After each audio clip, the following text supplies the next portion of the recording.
बुलंद आवाज कुणाचा? राऊत साहब आगे बढ़ो, हम तुम्हारे साथ हैं। महाविकास आघाडीचे उमेदवार राजाभाऊ वाझे यांच्या प्रचार सभेसाठी मंचावर उपस्थित असलेले काँग्रेस, राष्ट्रवादी काँग्रेस,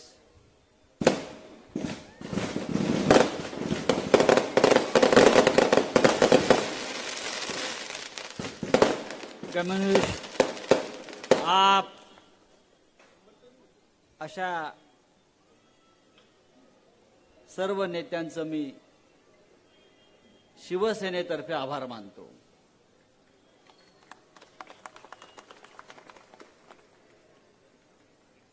पाच वर्षापूर्वी कोणी जर हा प्रश्न विचारला असता इतके पक्ष एकत्र येतील का, काँग्रेससह, विशेषतः डावे पक्ष आपले सगळे,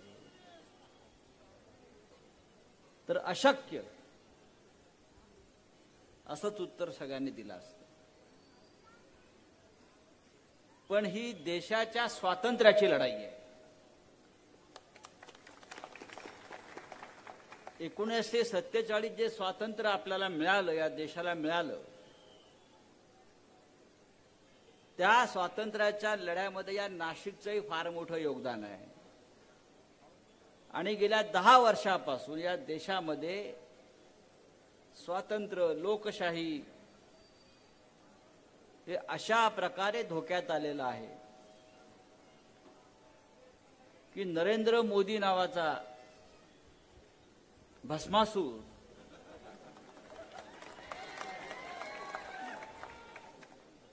आणि अमित शहा नावाचा त्याचा डेप्युटी हा या देशामध्ये पुन्हा निवडणुका घेईल की नाही अशी चिंता फक्त आम्हाला नाही तर या देशातल्या जनतेलाही आता सतावते. पण मी नरेंद्र मोदींना या व्यासपीठावरून सांगू इच्छितो, मी त्यांच्या तोंडावरही सांगितलेलं आहे, हा देश खूप महान आहे. हा देश तुमच्या बापाचा नाही. या देशाच्या उभारणीसाठी या देशातल्या सामान्य माणसानंच बलिदान केलेलं आहे, त्याग केलेला आहे, संघर्ष केलेला आहे, तुरुंगवास भोगलेला आहे. मगाशी राजाभाऊंना वोट देता देता लोक नोट कशी देतायत ते मी पाहिलं. तिकडे 50 खोके, इथे 50,000 फक्त.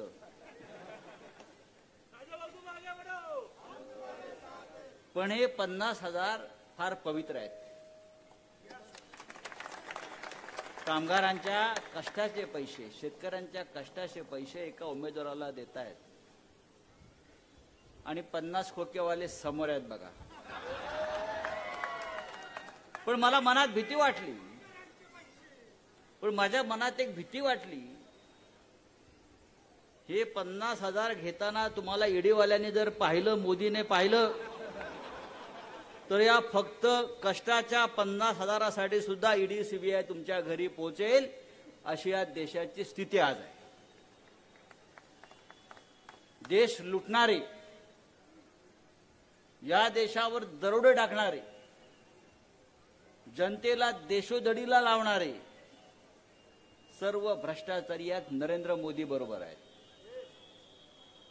त्यांच्यावर कारवाई होत नाही. अलीकडे तुम्ही नरेंद्र मोदींची भाषणं ऐकली असतील, ती ऐकावी अशी नसतात, पण अलीकडे ऐकली असतील तर माझ्यासारख्या माणसाच्या तोंडून सकाळी एकच वाक्य आलं, बुड्ढा सठिया गया. बुड्ढा सठिया गया. त्याशिवाय अशी भाषणं करणार नाहीत. 10 वर्ष आपण देशाचे पंतप्रधान आहात. या देशाच्या विकासावर बोला. मी 10 वर्षात काय केलं आणि काय करून दाखवलं आणि काय करणार आहे त्याच्यावर बोला. शेतकऱ्यांच्या प्रश्नावर बोला.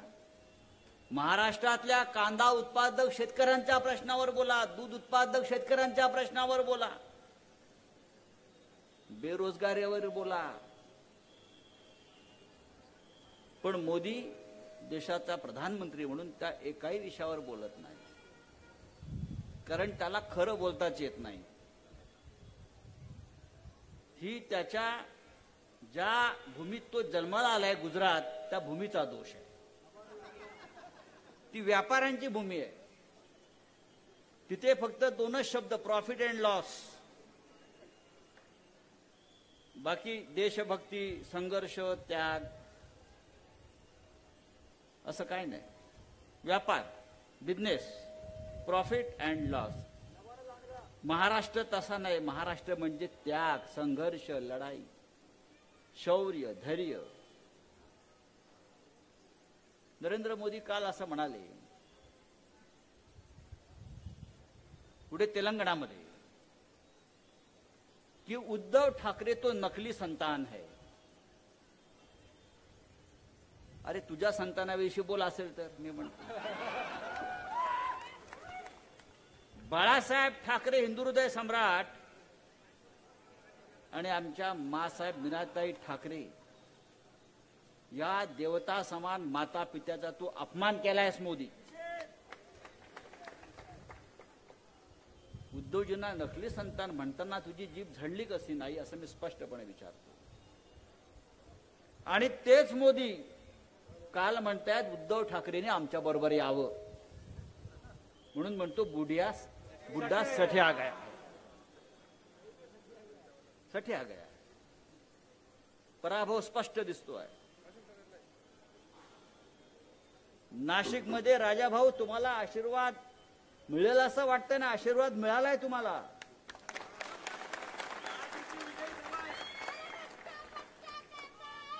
राजा भाऊ सच्चा है, राजा भाऊ जैसा हो. राजाभाऊंना आशीर्वाद प्राप्त झालेला आहे. राजाभाऊंना आशीर्वाद मिळालेला आहे. आणि राजाभाऊंना मिळालेला आशीर्वाद हा शिवसेनेला आणि महाविकास आघाडीला आहे. नंदुरबार पासून नाशिक पर्यंत उत्तर महाराष्ट्रातली प्रत्येक जागा महाविकास आघाडी जिंकते. नरेंद्र मोदी का ब्रांड खत्म हो गया. खत्म. नरेंद्र मोदी तो गयो, अब वो नहीं आने वाला है. या देशामध्ये हा देश फार पवित्र आहे. आणि ज्या नाशिकच्या भूमीवर आपण निवडणूक लढवत आहोत ती त्यापेक्षा पवित्र आहे. इथे गंगा, गोदावरी फार मोठे तीर्थक्षेत्र आहेत. सावरकरांसारख्या वीरपुरुषाने इथे जन्म घेतला. इथे क्रांतिकारक निर्माण झाले. इथे कुसुमाग्रज निर्माण झाले. आणि त्या मतदारसंघामध्ये एक गद्दार निर्माण होतो. शिवसेनेच्या तिकिटावर उभा राहतो 2 वेळा. काय काय पारुदे,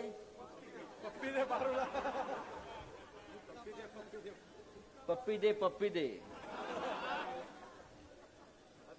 समोर दिसतोय पप्पी घेताना मला. त्याला इथे पप्पी घ्यायलाच बसवा. प्रश्न असा आहे की या देशामध्ये आम्ही 400 जागा जिंकू. 400 जागा जिंकू. तुझ्या बापाची लोकशाही आहे का? 150 जागा जिंकून दाखव असं माझं आव्हान आहे.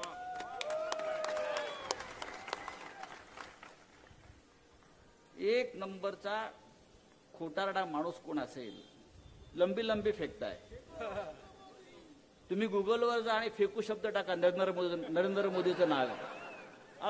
तुम्ही गुगलवर जा आणि फेकू शब्द टाका. समोर येतं मोदी. ही आपल्या देशाच्या प्रधानमंत्र्याची इज्जत आहे. किती खोटं बोलावं माणसानं. सत्तेवर आल्यापासून हे सद्गृहस्थ रोज खोटं बोलतात. मी तर नेहमी सांगतो, राजाभाऊ, आपण जेव्हा संसदेत जाल तेव्हा एक प्रस्ताव मांडायला पाहिजे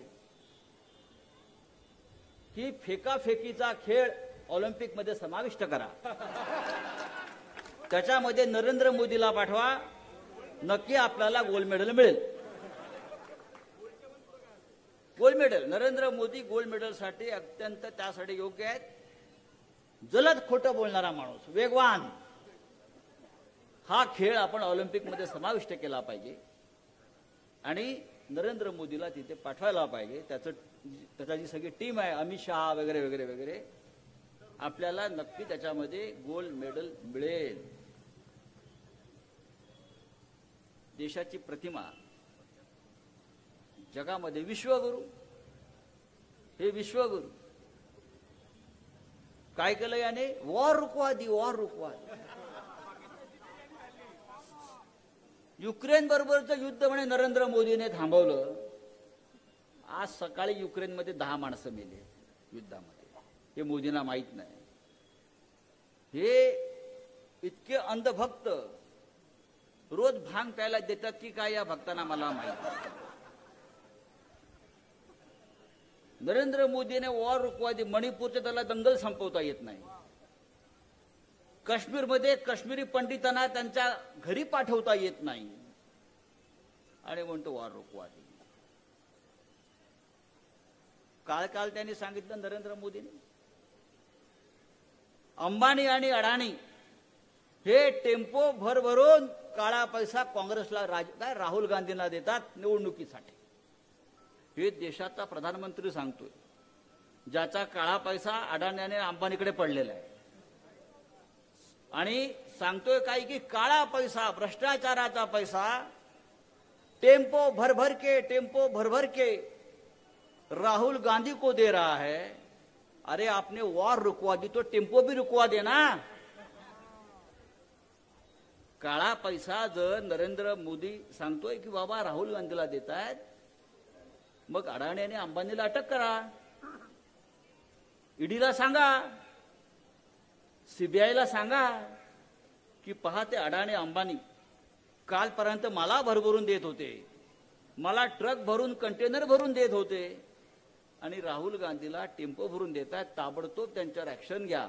जसं आमच्यावर घेतात 2 लाखासाठी, 5 लाखासाठी, 4 लाखासाठी, तसं त्या अडाणी अंबानीवर घ्या ना. आई मत 56 इंचाची छाती खरोखर आहे ना. पण हा देश नरेंद्र मोदींनी आणि अमित शहानी नामर्दांचा देश केला. या देशात गुलाम निर्माण केले, या देशामध्ये स्वार्थी निर्माण केले. जो देश गेल्या 70 वर्षापासून स्वाभिमानाने आपल्या पायावर उभा आहे, संकट झेलू शकेल अशी क्षमता आधीच्या आमच्या राज्यकर्त्यांनी निर्माण केली, तो देश नरेंद्र मोदींनी खड्ड्यात घातला. महाराष्ट्रात तरी काय चाललंय? महाराष्ट्रावर तर सूड घेण्याचं कारस्थान तो करतो आहे. मगाशी आपण कराड साहेब, आपण नोकऱ्यांचा प्रश्न सांगितलात, आपण नोकऱ्यांचा प्रश्न मांडलात. राजाभाऊ, महाराष्ट्र हा देशाला रोजगार देणारा प्रदेश. अख्ख्या देशाचं पोट कोण भरत असेल तर मुंबईसह संपूर्ण महाराष्ट्र. संपूर्ण महाराष्ट्र इथे कोणी यावं, कष्ट करावं, इथे रोजगार मिळवावा आणि आपल्या प्रांतात सुद्धा आपल्या कुटुंबाचं पोट भरावं, अशी या महाराष्ट्र राज्याची ख्याती होती. नरेंद्र मोदीने या मुंबई आणि महाराष्ट्रातले सगळे उद्योग जे तुमच्या मुलांना, आम्हाला सगळ्यांना रोजगार देऊ शकत होते, मुंबईतले, मराठवाड्यातले हे सगळे उद्योग नरेंद्र मोदींनी गुजरातला नेऊन पळवले, गुजरातला पळवले. हे महाराष्ट्राचं नुकसान नरेंद्र मोदींनी केलं. महाराष्ट्रावर सूड घ्यायचं, महाराष्ट्राचा बदला घ्यायचा, महाराष्ट्राला कंगाल करायचं, मराठी माणसाला कंगाल करायचं, मराठी माणसाला भिकारी करायचं, अशा प्रकारचं धोरण या दोन मोदी आणि शहांनी गेल्या 10 वर्षामध्ये राबवलेलं आहे. छत्रपती शिवाजी महाराजांचा महाराष्ट्राचा इतिहास पुसायचा, नष्ट करायचा. कारण गुजरातला इतिहास नाहीये, इतिहास महाराष्ट्राला आहे, तो नष्ट करायचा. म्हणून मग शिवसेना फोडायची, राष्ट्रवादी काँग्रेस फोडायची, काँग्रेस फोडायची, महाराष्ट्र दुबळा करायचा. अनेक मोठे प्रकल्प, ज्या प्रकल्पामुळे महाराष्ट्रातल्या तरुणांना हजारोच्या संख्येनं रोजगार मिळाला असता, ते सगळे उद्योग नरेंद्र मोदींनी गुजरातला पळवून नेले, अमित शहानी गुजरातला पळवून नेले. आणि या महाराष्ट्रातले नामर्द राज्यकर्ते हे सगळे उडाडोळ्याने पाहत आहेत. हिंदू हृदय सम्राट बाळासाहेब ठाकरे असतील, माननीय शरद पवार साहेब असतील, या दोन स्वाभिमानी नेत्यांनी या महाराष्ट्रातली एक पिढी अशी घडवली की ती अन्यायाविरुद्ध महाराष्ट्रावरील लढत राहिली पाहिजे. पण नरेंद्र मोदीच्या काळामध्ये आणि अमित शहाच्या काळामध्ये लढणाऱ्या महाराष्ट्राला दुबळं आणि पांगळं करून सोडलेलं आहे. म्हणून आपल्याला या महाराष्ट्राच्या जनतेला, मराठी जनतेला आपला इतिहास, आपला स्वाभिमान, आपला अभिमान न विसरता संघर्षाची तयारी ठेवली पाहिजे. आम्ही जेव्हा देशात फिरतो, महाराष्ट्रातलं चित्र तुम्हाला सांगतो सगळ्यांना. 100 नरेंद्र मोदी येऊ द्या, 10 जागा सुद्धा जिंकत नाहीये. 100 नरेंद्र मोदी येऊ द्या. आतापर्यंत मोदींनी 27 सभा घेतलेल्या आहेत आणि मुंबईत पुढल्या 10 दिवसामध्ये 9 सभा घेणार आहे. आमचं आव्हान आहे, मुंबईतली एक तरी जागा जिंकून दाखवा. महाराष्ट्रात आज प्रियंका गांधी होत्या नंदुरबारला, मला वाटतं आज प्रियंका गांधी नंदुरबारला होत्या, रेकॉर्ड ब्रेक सभा झाली. म्हणून मगाशी म्हणालो, नंदुरबार असेल, धुळे असेल, रावेर असेल, दिंडोरी असेल, जळगाव असेल, नाशिक असेल, प्रत्येक ठिकाणी महाविकास आघाडीचाच उमेदवार जिंकतो. नरेंद्र मोदींना महाराष्ट्राची भीती वाटते, तर आमच्या डोक्यामध्ये कायम बंडखोरी असते. ही गांडूंची औलाद नाहीये. महाराष्ट्राने बंड केलं ते तुम्हाला गुजरातमध्ये सुद्धा राहणं मुश्किल होईल. जागोजागच्या सभा होत्यात मोठ्या, या सभांचं संदेश काय माहितीये का? नरेंद्र मोदीला 4 जूनला डिसमिस करायचं आहे, हा या प्रचंड सभांचा संदेश आहे. नरेंद्र मोदी रिटायर, डिसमिस, लोकांनी ठरवलंय. एकनाथ शिंदे राहत नाही, अजित पवार राहत नाही. हो गया, उनका खेल खत्म हो गया.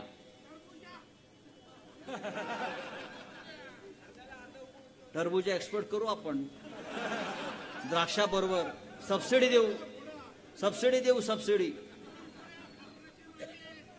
हा,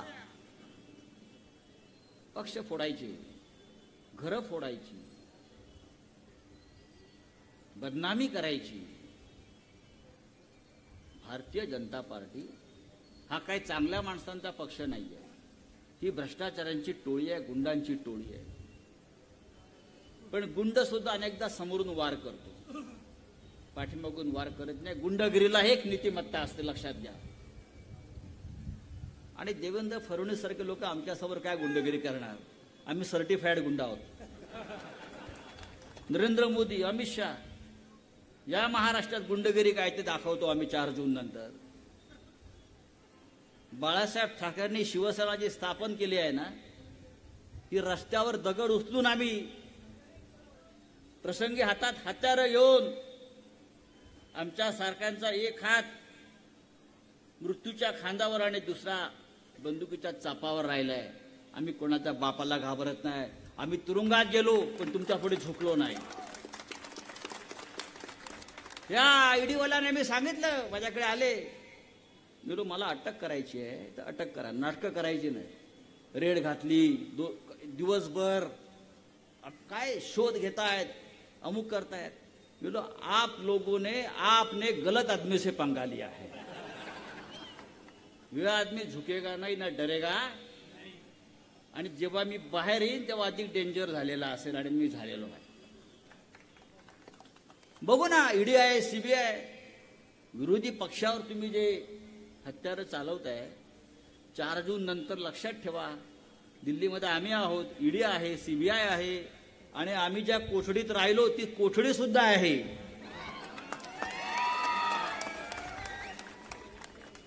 आणि हे आपण लक्षात ठेवायचं. ही निवडणूक महाराष्ट्रावर झालेल्या अन्यायाचा बदला घेणारी ही निवडणूक आहे. आम्ही आता पाहतच नाही उमेदवार कोण आहे, कम्युनिस्ट पक्षाचा आहे का, काँग्रेसचा आहे का, राष्ट्रवादी काँग्रेस पक्षाचा आहे का, शिवसेनेचा आहे. आम्ही असं म्हणतोय, नरेंद्र मोदी विरुद्ध महाराष्ट्र उभा आहे. नरेंद्र मोदी विरुद्ध महाराष्ट्र. आणि जे जे नरेंद्र मोदीच्या व्यासपीठावर आहेत ते कोणी असू द्या, ते महाराष्ट्राचे शत्रू आहेत, महाराष्ट्राचे दुश्मन आहेत. ही लढाई महाराष्ट्र विरुद्ध नरेंद्र मोदी आहे. आणि आपण सगळ्यांनी हे लक्षात ठेवलं पाहिजे. निवडून देतोय आपण, राजाभाऊ वाजे असतील, बाजूला सगळे आपले उमेदवार असतील. राजाभाऊ बघा ना, राजाभाऊ फाटका माणूस आहे, अत्यंत फाटका, सरळ, साधा, प्रामाणिक माणूस आहे. राजकारणामध्ये प्रामाणिक माणसाची किंमत गेल्या 10 वर्षात संपली आहे, खतम झाली आहे. ती आता आम्ही परत आणतो आहे. या राजकारणात, या राज्याच्या, देशाच्या राजकारणामध्ये प्रामाणिक माणूस सुद्धा निवडणूक लढवू शकतो, जिंकू शकतो आणि दिल्लीला जाऊ शकतो. आणि तोच माणूस तुमचे प्रश्न सोडवू शकतो. नुसती रोज नवीन सफारी घातली, चकचकीत बूट घातले, बरोबर ना, जॅकेट आणि रॅकेट नंतर पुढचं सगळं. हे आता नाशिकचं चित्र आपल्याला बदलायचं. निवडणूक लोकांनी हातात घेतली आहे महाराष्ट्रात संपूर्ण जागोजाग. आणि एकच आहे, मोदी नको, मोदी को भगाव. मगाशी कोणतरी म्हटलं काय, घर घर मोदी नाही, भाग भाग मोदी. हर हर मोदी नाही, हाड हाड मोदी, भाग भाग मोदी. मोदी आगे हम पीछे, भागो. 4 जून नंतर देशामध्ये हे चित्र आहे. यातले अर्धे लोक देश सोडून पळालेले असतील. मी मागणी केली आहे, सगळ्यांचे पासपोर्ट जप्त करा, सगळ्यांचे पासपोर्ट जप्त करा. हे कोणत्या क्षणी देश सोडून पळून जाणारे लोक आहेत. हे डरपोक लोक आहेत, हे नामर्द लोक आहेत. हा जो लोकांचा रेटा आहे ते बघून त्यांचे पाय लटपटायला लागलेले आहेत. या देशामध्ये जेव्हा जेव्हा क्रांतीची ठिणगी पडते तेव्हा तेव्हा अशा प्रकारचा लोकांचा रेटा आपण पाहिलेला आहे. 1975 असेल, 78 असेल, स्वातंत्र्य संग्राम असेल, संयुक्त महाराष्ट्राचा लढा असेल, आमची आंदोलनं असतील, जेव्हा लोकांनी ठरवलंय तेव्हा लोक कोणाला जुमानत नाही. आणि आज नरेंद्र मोदी आणि अमित शहा या दोघांना घालवण्यासाठी याच पद्धतीने लोक रस्त्यावरती उतरलेले आहेत. नरेंद्र मोदीने आता राम आठवलाय, हिंदुत्व आठवलाय, पण लोक त्यांच्याकडे बघायलाच तयार नाहीत. असं भस्म बिस्म लावून भाषण करतो. हे काय प्रधानमंत्र्याचं काम आहे? इथे चंदन बिंदन लावतो. काल कुठेतरी पाहिलं मी त्याला, अयोध्येत जाऊन रोड शो केला, त्याच्याकडे राम बघायला तयार नाही स्वतः. लोक काय बघणार? हिंदुत्ववादी, त्याला ज्या देणग्या मिळालेल्या आहेत ना निवडणूक रोख्यांच्या माध्यमातून, 10,000 कोटी, बरं का, त्या 10,000 कोटीमध्ये 4 कंपन्या अशा आहेत 550 कोटी देणाऱ्या, ज्या गोमांस, बीफ एक्सपोर्ट करतात. आम्हाला इथे अक्कल शिकवतात, गोमांस रक्षण काय, गोवंश रक्षा. आणि गायी कापणाऱ्या कंपन्यांकडून नरेंद्र मोदींनी 550 कोटी रुपये घेतले निवडणुका लढण्यासाठी. हे याचं हिंदुत्व. आणि आम्हाला सांगता आम्ही हिंदुत्व सोडलं. अरे आम्ही नसतो तर राम मंदिर उभंच राहिलं नसतं अयोध्येमध्ये, आम्ही होतो आघाडीवर. बाळासाहेब ठाकरे त्यांनी जबाबदारी घेतली, जे झालं ते झालं. आता तुम्ही काय आम्हाला सांगताय? तुम्ही हिंदुत्वाच्या बाबतीमध्ये तुम्ही आमच्या वाऱ्याला उभं राहू शकत नाही. या देशाची अस्मिता असेल, राष्ट्राची अस्मिता असेल, बाळासाहेब ठाकरे खंबीरपणे उभे राहिले. या महाराष्ट्रामध्ये शरद पवारांसारखा नेता उभा राहिला. आम्ही विकले जाणारे लोक नाही. मोदी डोळा मारतोय, येत आहे का, येत आहे, ही भीती आहे. 4 जून नंतर त्याला जर जागा कमी पडल्या तर आम्ही त्याच्याकडे जावं. प्राण जाय पर वचन न जाय अशी आमची आता शक्य नाही. आणि म्हणून नाशिककरांना माझा आवाज, जोरात लाट आहे, हवा आहे, पण बेसावध राहू नका. 50 खोक्यांची जी ताकद आहे तिथे आता चिरडून टाका ही कीड. वक्त बदल दो, ताज बदल दो, गद्दारों का राज बदल दो. या भूमीत गद्दार राहता कामा नये. गद्दारीची कीड कायमची नष्ट झाली पाहिजे. पुन्हा या नाशिकमध्ये एकही गद्दार जन्माला येता कामा नये, निर्माण होता कामा नये. गद्दारीचा विचार कोणाच्या डोक्यात, कोणाचा तो किडा वळवळता कामा नये. आणि म्हणून राजा भाऊंसारखा एक सरळ प्रामाणिक माणूस आपल्याला पार्लमेंटला पाठवायचा आहे. राजा भाऊंचे इंग्लिश त्या दिवशी मी ऐकलं, मलाच गंमत वाटली. राजाभाऊंना खरं म्हणजे आपण व्हाईस चान्सलर करायला पाहिजे असं मला वाटलं. खासदार करण्यापेक्षा एखाद्या विद्यापीठाचा कुलगुरू करायला पाहिजे. भविष्यामध्ये कदाचित त्यांच्या नशिबात एखाद्या राष्ट्रीय विद्यापीठाचा कुलगुरू होण्याचा असेल खासदार म्हणून. उच्च शिक्षित माणूस आहे, भाग्यवान माणूस आहे. ध्यानी मनी नसताना राजा भाऊ असे वर आले. आपण त्याला खांद्यावर घेतलं आणि आता मिरवताय खासदार म्हणून. मी म्हणतो ते खासदार झालेले आहे. ज्या पद्धतीचा प्रतिसाद आपल्याला दिसतोय, राजा भाऊंना आपण आशीर्वाद दिलेला आहे. हा आशीर्वाद महाविकास आघाडीला आहे, हा आशीर्वाद शिवसेनेला आहे. जय हिंद, जय महाराष्ट्र.